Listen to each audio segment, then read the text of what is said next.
ফজরের বাতাসটা স্নিগ্ধ শোভন হয়। ফজরের সময়ের বাতাসে মুনাফিকদের নিঃশ্বাসের দুর্গন্ধ থাকে না। ঘুম থেকে উঠে ভোরবেলা হাঁটাহাঁটি করা শরীর এবং মনের জন্য উত্তম। মুসল্লিরা দলে দলে মসজিদ থেকে নামাজ পড়ে যাচ্ছে। পরনে জুব্বা সাদা রঙের, হাতে তসবিহ, মাথায় পাগড়ি, বিড়বিড় করে হালকা শব্দে জিকির করতে করতে যাচ্ছে। তাদের শরীর থেকে আতরের গন্ধ আসছে। আতর ব্যবহার করা সুন্নত। রোগ প্রতিরোধ ক্ষমতা বাড়ায়। ভোরের বাতাসটা যেন আতরের গন্ধে মিশে গেছে। সুফিয়ানের নাকে আতরের গন্ধ ভেসে আসে। সে আতর ব্যবহার করেনি, কিন্তু আতরের গন্ধ নাকে আসতে আসতেই তার মনটা কিছুটা হলেও স্বচ্ছ হলো। সে উদ্ভ্রান্ত প্রতীকের মতো ক্ষেতের আইলে হাঁটছে। গতকাল রাতেও সে আজে বাজে স্বপ্ন দেখেছে, তবে পরিষ্কার করে মনে নেই। গতকাল মেলা থেকে ফারদিনা চলে যাওয়ার পর আর তার সাথে দেখা হয়নি। রশিদ তালুকদার তার দুই ছেলে রায়ান ও আরিফকে নিয়ে শহরে গেছেন আজ সকালে। প্রতি রাজস্ব তোলার পর সে শহরে যান। কি কাজে যান সুফিয়ান জানে না। ফারদিনা সুযোগ কাজে লাগিয়ে দেখা করতে আসবে বলেছে, এখনো আসছে না। আজকাল তার জন্য সুফিয়ান উদাসীন হয়ে থাকে। আত্মার সম্পর্ক এমনই হয়। আত্মার সাথে কেউ মিশে গেলে তাকে ভাবতে না চাইলেও তার ভাবনা চলে আসে।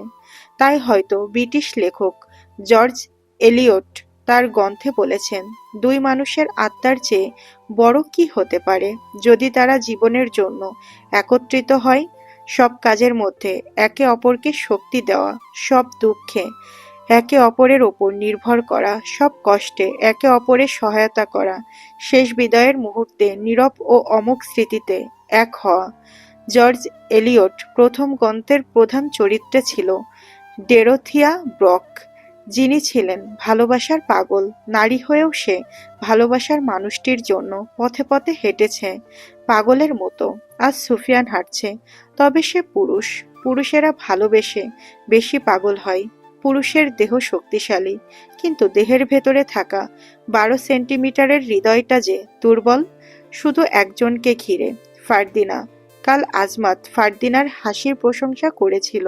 আজমাত একজন পর্যটক এবং একজন অতিথি বলে বেঁচে গেছে, নয়তো যে চোখ দিয়ে ফারদিনার রূপ দেখেছে সে চোখ উপড়ে ফেলত। মুখ দিয়ে প্রশংসা করেছে, সেই মুখ ভেঙে দিত। ভিনদেশি নিজ দেশে সম্মান করতে হয় বলেছে নিজাম হায়দার। সুফিয়ান কোনোভাবেই নিজেকে সামলে নিয়েছে। সে জানে ফারদিনা তাকে ইচ্ছে করে রাগায়। ফারদিনা জানে না সুফিয়ানের ঠিক কতটা কষ্ট হয়। বদ্রু, হাবলু, লাল মিয়া আজ একসাথে খেতে এসেছে। আজ ওদের কাজ ছিল না। কাল সুফিয়ান আসতে বারণ করেছে, একদিন ছুটি দিয়েছে, পারিশ্রমিক দিয়েছে। ওরাও বলেছে আসবে না, কিন্তু ওরা এসে বাদবাকি কাজ শুরু করেছে। সুফিয়ান নিরুত্তাপ ভঙ্গিতে বসে আছে। বদ্রু তার অভিব্যক্তি দেখে বলল, ওই যে আপনার রানী চলে আসছে। সুফিয়ান উল্লাসিত হলো না। ধীর স্থির দৃষ্টিতে ঘুরে তাকালো ফারদিনার দিকে। আজ সে আগে আগে হাঁটছে, ঝিলমিল পেছনে, ওর সাথে আজমাত। সুফিয়ান স্থির হয়ে ছিল, হঠাৎ যেন রাগ উঠতে শুরু করলো। না, অকারণেই রাগ দেখানো যাবে না। মেয়েরা হয় ফুলের মতো, ফুল তীব্র বাতাসে ঝরে পড়ে। ফারদিনা তার কাছে শুধু ফুল নয়, একটি নক্ষত্র। ফারদিনার হাতে কিছু একটা দেখা যাচ্ছে, সোনালি কাপড়ে মোড়ানো। ফারদিনা সুফিয়ানের কাছে এসে ক্ষীণ গলায় কাশি দিল, যেন সুফিয়ান তাকে দেখেনি। সুফিয়ান আইলের উপর থেকে উঠে দাঁড়ালো, বলল, খোলা মাঠ থেকে চলো। কোথায়? এমন জায়গায় যেখানে তোমাকে আমাকে কেউ দেখবে না। সেই জায়গা কোথায়? ফারদিনার কণ্ঠে খোলামেলা ভাব প্রকাশ পাচ্ছে। নীরব ঘরে। সুফিয়ানের মুখে হাসি নেই, একরাশ স্তব্ধতা। সেখানে কি করবে? সুফিয়ান দু কোমরে হাত দিয়ে এদিক ওদিক তাকিয়ে লম্বা শ্বাস ফেলে বলল, অন্যরা যা করে আমরাও তাই করব। বেয়াদব মেয়ে একটা, সব বুঝেও বাচ্চা সাজে। বলে ফারদিনা বা হাত ধরে তার বাড়ির দিকে নিয়ে যায়। ঝিলমিল আজমাত হা করে তাকিয়ে রইল। বদ্রু, হাবলু, লাল মিয়া নিজেদের মধ্যে বলল, এদের প্রেমের জোয়ারে ভেসে যাই আমরাও। ঝিলমিল বলল, নিজেদের প্রেমে ভাসো, অন্যটার দিকে নজর দিও না। সুফিয়ান ফারদিনাকে নিয়ে ঘরে চলে আসে। ফারদিনা চেয়ারে বসে আছে। সুফিয়ান চোখ তুলে দেখছে ফারদিনার হাতের সোনালি কাপড়টা। জিজ্ঞেস করেনি ওটা কি। টেবিল থেকে একটা বই বের করলো সুফিয়ান। কিছু পৃষ্ঠা উল্টিয়ে একটা লকেট বের করলো, স্বর্ণের লকেট। ফারদিনা চোখ কুঁচকে বলল, এটা তুমি কোথায় পেলে? আমার মায়ের ছিল। লকেটের ভেতরে খোদাই করা দুটো অক্ষর আছে। অক্ষর দুটো কি? দন্তেশ ফ। এর দ্বারা কি হতো? দন্তেশ আমার আব্বার নামের প্রথম অক্ষর। আমার মায়ের নাম ছিল ফারহিনা, ঠিক আমার নামের মতো। এতটা মিল! ফারদিনা শীতল হয়ে গেল। হয়তো এটা কাকতালীয়, কিন্তু এক হিসেবে ভালোই হয়েছে। আমাদের নাম আর আলাদা করে খোদাই করতে হয়নি। এটা তুমি কি করবে? ফারদিনা নির্বাক দৃষ্টিতে তাকিয়ে বলল, তোমাকে দেব। আমার স্মৃতি হিসেবে রেখে দিবে। স্মৃতি হিসেবে রেখে দিবে মানে? ফারদিনা নড়ে চড়ে বসল। কেউ কাউকে ছেড়ে চলে গেলে তার স্মৃতি হয়, হয় দুনিয়া থেকে চিরদিনের জন্য, নয় দুনিয়ার থেকে কোনো অজানা স্থানে চলে গেলে। সুফিয়ানের স্মৃতি দিয়ে সে কি করবে? সুফিয়ান তাকে ছেড়ে চলে যাবে? সুফিয়ান কয়েক সেকেন্ড চুপ থেকে বলল, আমি বলতে চেয়েছি তোমাকে দেওয়া আমার প্রথম উপহার। যত্নে আগলে রেখো। তুমি ভুল বলো না কখনো। আজ কেন ভুল বললে? কখনো কখনো ভুল বলতে হয় অপর মানুষটির সত্যটা যাচাই করার জন্য। কেমন সত্য? এই যে তোমার চোখে হঠাৎ আমাকে হারানোর ভয় ফুটে উঠল। বলে লকেটের দিকে তাকালো। লকেটটা বইয়ের মধ্যে ছিল। ফারদিনার কাছে বিষয়টি অদ্ভুত লাগলো। স্বর্ণ অলংকার দামি জিনিস গোপন জায়গায় রাখতে হয়। বইতে যে কেউ হাত দেয়। সুফিয়ান একা থাকে, তার ঘরে কারুর আসার সম্ভাবনা নেই। তবুও ফারদিনার মনে প্রশ্ন জমল। বলল, লকেট বইয়ের মধ্যে কেন রাখলে? তোমার সাথেই তো চোর থাকে, যদি ওরা নিয়ে যেত। শোনো, দামি জিনিস দামি জায়গায় সংরক্ষণ করতে হয় না। এমন জায়গায় সংরক্ষণ করতে হয় যেই জায়গাটি সবার সন্দেহের বাইরে থাকে। আমি তোমার বুদ্ধিমত্তা এবং কথার ধরনে বিভ্রান্ত হয়ে যাই। তুমি সত্যিই একজন কৃষক, একজন রাখাল তো? তোমাদের জন্যই কৃষকেরা পিছিয়ে। কৃষকেরা কি মানুষ না? তাদের জ্ঞান থাকতে পারে না? সুন্দর করে কথা বলতে পারে না? অবশ্যই পারে, তারা চাইলে সব পারে। মানুষের প্রধান আয়ের উৎস হচ্ছে কৃষিকাজ। তুমি মানো আর না মানো, তুমি ভুল বললেও সেই ভুলকে আমি সঠিক বিচার করি। লকেটটা হাতে রাখবে। সুফিয়ান লকেটটা ফারদিনার গলায় পরাতে যেয়ে ফারদিনার ঘাড়ের দিকে তাকালো। বাদামি রঙের একটা তিল, যেটা ফারদিনার সৌন্দর্য যেন দ্বিগুণ বাড়িয়ে দিয়েছে। ফারদিনা হাত দিয়ে ধরে দেখলো লকেট। সুফিয়ান একটা মাটির পাত্রে জল নিয়ে আসলো। ফারদিনার সামনে ঝুঁকে বলল, নিজেকে দেখো, কত সুন্দর দেখাচ্ছে, একদম পরীর মতো। ফারদিনা জলে দেখছে নিজেকে। সুফিয়ান বলল, চলো দিঘির পাড়ে যাই। দিঘির পাড়ে বড় পাখি বসেছিল। তাদের দেখেই পাখনা মেলে উড়ে গেল। আজ সূর্য উঠেছে। সবেই সূর্যের দেখা মিলেছে। সকাল থেকে কুয়াশা ঘেরা ছিল। তখনকার সাথে এখনকার আবহাওয়ার পার্থক্য অনেক। পরিবেশটা শান্ত শীতল, কিন্তু কোনো এক কারণে যেন রোদেরা উজ্জ্বল হাসছে। রোদের সৌন্দর্য আজ পরিপূর্ণভাবে ফুটে ওঠেনি। ফারদিনা দেখছে তীব্র আলো। সুফিয়ান দেখছে না সেই আলো। তার চোখে ফারদিনার রূপ সূর্যের আলোর থেকেও দ্বিগুণ উজ্জ্বল। ফারদিনার গলার লকেটটা রোদে পড়ে চিকচিক করছে। রোদেরা যেন ঝিলিক মারছে। ফারদিনা হাতে সোনালি কাপড়টা মোড়াচ্ছে। লম্বা লাঠি জাতীয় কিছু একটা। সুফিয়ান জিজ্ঞেস করলো, এটা কি? কখন থেকেই দেখছি হাতে। ফারদিনা টান টান চোখে সুফিয়ানকে দেখে বলল, তোমার জন্য একটা উপহার এনেছি। কি এনেছো? স্বর্ণের বাঁশি। তোমার কণ্ঠে অনেকদিন সুর শুনি না। আজ, এখন নয়, অন্য কোনো সময় তুমি তোমার অনুভূতির সুরে বাঁশি বাজাবে। ফারদিনা কাপড় থেকে বের করলো। বাঁশিটা সুফিয়ানের হাতে দিল। ঘুরিয়ে ঘুরিয়ে দেখলো। সুফিয়ান বাঁশি রেখে দিঘির জলের দিকে তাকালো। নির্বিষ্ট দৃষ্টিতে তাকিয়ে রইল বেশ কিছুক্ষণ, যেন সময় থমকে গেছে। তার দৃষ্টি জলের দিকে, কিন্তু ভাবনার পাতায় অন্য কিছু। ফারদিনা কিঞ্চিত বিস্ময়ে ডাকলো, সুফিয়ান। সুফিয়ান তার ডাক খেয়াল করেনি। ফারদিনা এবার গায়ে হাত দিয়ে ডাকলো। ঠিক তখনই সুফিয়ানের হুঁশ ফিরে যেন। হঠাৎ করে ঝাপসা কণ্ঠে বলল, বিনতি। ফারদিনা সুফিয়ানের মুখে এরকম নাম শুনে আঁতকে উঠল। বলল, বিন্তিকে? কেউ না, জলে থাকা ছোট্ট মাছকে বিন্তি বলে। ওদের দেখছিলাম। সুফিয়ানের চোখ এলোমেলো। ফারদিনা চিন্তার ঘূর্ণিতে হারিয়ে গেল। বলল, মিথ্যা বলছো কেন? আমি তোমার সামনে বসা, তোমার জন্য একটা উপহার নিয়ে আসলাম, আর তুমি ছোট মাছ দেখছো? কি হয়েছে তোমার? তোমার বাঁশিটা সুন্দর, তবে তোমার থেকে বেশি নয়।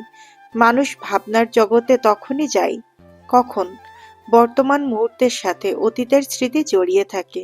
কি সব বলছো তুমি? ছোট্ট মাছকে বিনতি বলে, বিশ্বাস না হলে তোমার ভাইকে জিজ্ঞেস করে নিও। তুমি আজ মিথ্যা বলছো না। কিছু একটা বলতে গিয়ে তোমার কণ্ঠ আটকে গেছে। ধুর বোকা, আমি কখনো কথায় আটকে যাই না। ফারদিনা একটু চুপ হয়ে গেল। বিনতি কোনো মেয়ের নাম। সুফিয়ানের মুখ থেকে হঠাৎ ওর নাম বেরিয়ে গেছে। ছোট মাছের নাম বিনতি হয় না। চোখের কোণে জল জমল। সুফিয়ান ঝুঁকে ফারদিনার চোখের দিকে তাকিয়ে বলল, ইস, আজ আমি শেষ। রাগিনী আজ রাগ করেছে। এই রাগ ভাঙানো মুশকিল। বিশ্বাস করো, আমি সত্যি মাছের নাম বলেছি। মাছের আরো নাম আছে, বলবো? আব্বা শহর থেকে ফিরে এসেছে। আমি আজমাতের সাথে বের হয়েছি বলে আসতে দিয়েছে। এখন চলি। ওই বাদরটাকে আজ রাঙার সাথে বেঁধে ছেড়ে দেব। রাঙা ছুটবে ও মাটিতে গড়াগড়ি খাবে।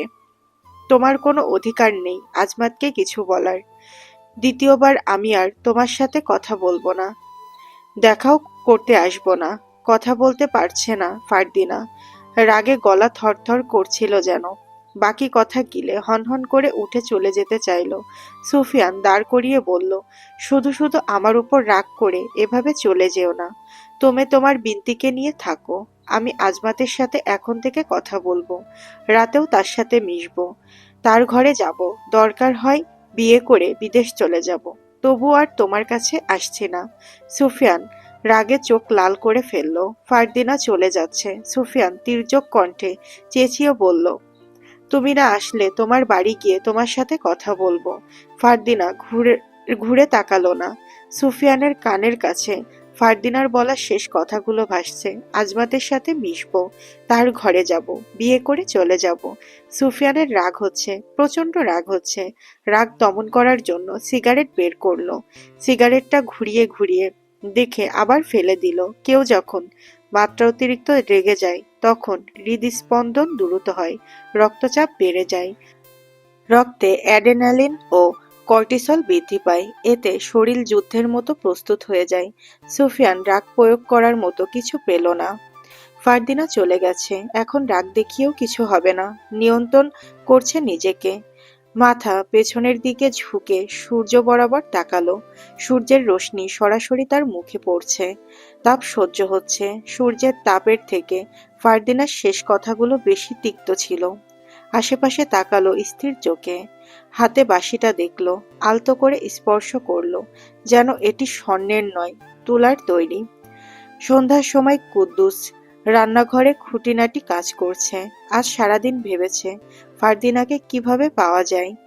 ও যেদিন থেকে এ বাড়িতে প্রথম এসেছে সেদিনই ফারদিনাকে দেখে প্রেমে পড়েছে। ফারদিনাকে প্রেমের প্রস্তাব দিয়েছে কিরগিজ ভাষায়। ফারদিনা সেদিন হেসে উড়িয়ে দিলেও বলেছে তার সিদ্ধান্ত জানাবে, কিন্তু জানায়নি। কুদ্দুস হতাশায় ভুগছে। বিকেলের দিকে একজন ত্রান্তিকের নাম শুনেছে, কালীচরণ তান্ত্রিক। সে কালো জাদু করছে আজ দীর্ঘ ৩০ বছর ধরে। কালীচরণের খোঁজ দিয়েছে রশিদের অন্যতম বিশ্বস্ত অনুচারী কুদ্দুস। ফারদিনার জন্য তান্ত্রিকের খোঁজ করছে। বিষয়টি লুকিয়ে মিথ্যে বলে সেই তান্ত্রিকের সন্ধানে যায়। তার কাছে বিস্তারিত বলার পর একটা মাটির পাত্রে জল দিয়েছে। বলেছে এই জল রাত ১২টার আগেই যেন ফারদিনাকে খাওয়ানো হয়, তাহলে সে কুদ্দুসের প্রেমে পড়ে যাবে। কুদ্দুস হাসছে। আজ সে ভীষণ খুশি, ফারদিনাকে নিজের করে পাবে। সময় শুরু হয়ে গেছে, এখনই খাওয়ানো দরকার। হাতে জলের পাত্র নিয়ে রান্নাঘর থেকে বেরিয়ে যেতেই দেখল রশিদ তালুকদার বৈঠকখানায় বসে আছে, সাথে রায়ান ও আরিফ এবং জেবুন্নেসা। কিছুক্ষণ পর রায়ান, আরিফ ও জেবুন্নেসা চলে যায়। রশিদ বসেই আছে। কুদ্দুস জলের পাত্রটা পুনরায় রান্নাঘরে নিয়ে গেল। রশিদ বিষয়টি দেখে ডাকলো, কালু। খেজুরের রস নাকি? নিয়ে আয়, গলাটা শুকিয়ে গেছে, রস খেলে ভালোই হবে। কুদ্দুস মহা বিপদে পড়ল। রশিদ শহরে গিয়েছিল, এত তাড়াতাড়ি শহর থেকে আসার কথা নয়। কুদ্দুস কি করবে বুঝতে পারল না। অপ্রস্তুতভাবে উত্তর দিল, জল তেষ্টা পেলে জল খেতে হয়, রস না। মাথা গরম করিস না, নিয়ে আয়। কুদ্দুস নিয়ে আসলো, কিন্তু এটা রস নয়, জল, কালো জাদুর জল।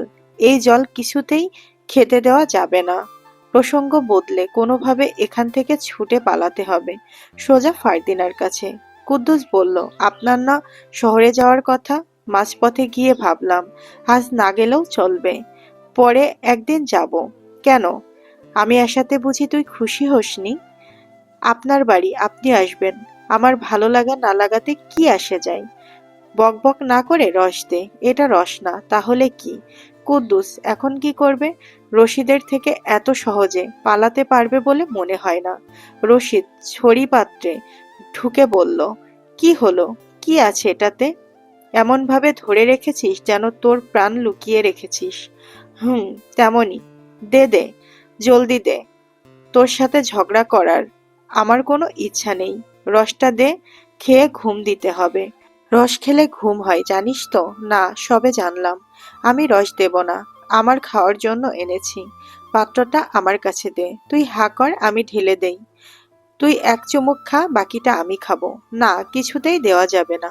তাদের কথোপকথনের মাঝে হাজির হয় ফারদিনা। সে বলল, তোমরা কি নিয়ে কাড়াকাড়ি করছো? দেখ মা, কালু আমায় রস খেতে দিচ্ছে না, ওকে বাড়ি থেকে বের করে দিয়ে আয় যা। রেগে গেলেন রশিদ। ফারদিনা কুদ্দুসকে লক্ষ্য করে বলল, কি কুদ্দুস ভাই, রসটা দিচ্ছেন না কেন? আব্বা খেতে চাচ্ছে, দাও।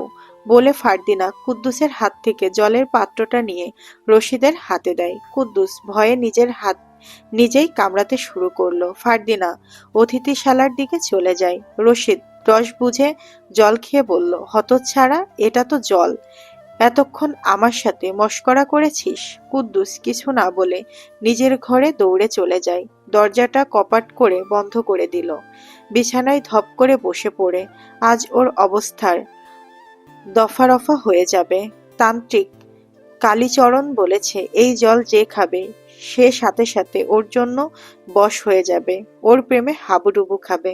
কালীচরণ এর কালো জাদু কাজ কোনোদিন বেফলে যায় না। রশিদ নিশ্চয় এখন ওর ঘরে আসবে। কুদ্দুসের ভাবনা শুরু হওয়ার আগেই দরজায় কড়া নাড়ার শব্দ ভেসে আসলো। নিশ্চয় রশিদ। কুদ্দুস কোনো মতে দরজা খুলবে না। দরজায় এখন ধাক্কাধাক্কি করছে। দরজা ধাক্কানোর আওয়াজে কুদ্দুস লাফিয়ে উঠল। আজ দরজা ধাক্কানোর কথা ছিল ফারদিনার, হলো না। সবকিছু এলোমেলো হয়ে গেল। এবার রশিদ চেঁচিয়ে ডাকলো কুদ্দুসকে। কুদ্দুস উত্তর দিল, আমি ঘুমিয়ে পড়েছি, আপনি আপনার ঘরে যান। যতটা সম্ভব জোর গলায় উত্তর দিয়েছে। দরজার ওপাশে শব্দ গেছে বলে নিশ্চিত হলো না। রশিদ আবার ডাকলো।